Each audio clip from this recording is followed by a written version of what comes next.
All right. Welcome, everyone, to the CPG Suite, where we're not your average corporate crew, obviously, with this crew. We're a lively mix of CPG enthusiasts from the CPG Co-op. We also call ourselves the Co-opers.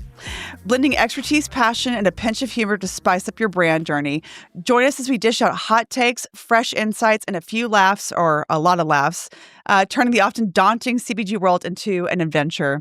Whether you're looking to level up or just love what you do a little more, the CPG C-Suite, is your VIP pass to top shelf of brand brilliance. There has to be a foundation on your own point of view about who do you serve, what do you offer them, and why should they care? And the why should they care is probably the most important piece of it, right? That requires that kind of that connection. And this is where consumer insights and really understanding your audience is so important as the beginning of any, strong brand strategy. I know you and I have talked a lot about insights and the role of insights, right? Yeah. I mean, to me, I've always defined insight as a hidden relevant truth, and because just very simple, and that's been, you ask people what an insight is, you're going to get different answers, different definitions, but I like to simplify and just say that it's a hidden relevant truth. And there are ways to get those, and from consumer insight standpoint, you obviously want to understand who, but the why is critical.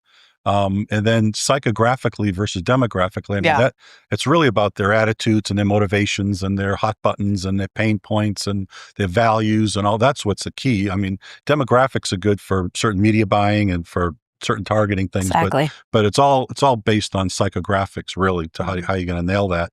And there are lots of ways to get these insights, and you don't have to go spend a fortune on a segmentation study or an attitude usage study or whatever. There's, there are a couple that off the top of my head is going to be, one is oneq.com. Wayne loves OneQ, and I agree with you. Which is an amazing tool. Yeah. It's a mobile research platform, and you can get whatever you want within 15 or 20 minutes. And it's literally so intuitive. And you just, I'll be at my desk and say, I like these 3 flavor names, but it's between this one and that.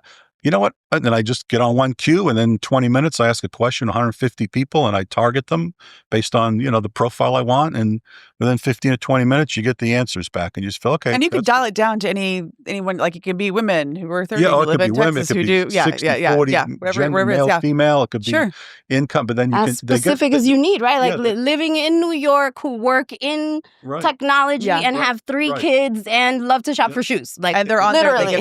They give you so many different filters to address and click on and whatever. But then if you want to go further, obviously you ask a couple of screener questions up front to kind of whittle it down even more. But it's an amazing tool, and you could get a lot of insight and a lot of feedback from consumers, validation from consumers in, like I said, 15, 20 minutes for less than, $1,000. Yeah. It could be $300, could be whatever. It depends on my questions, but it's just an amazing tool.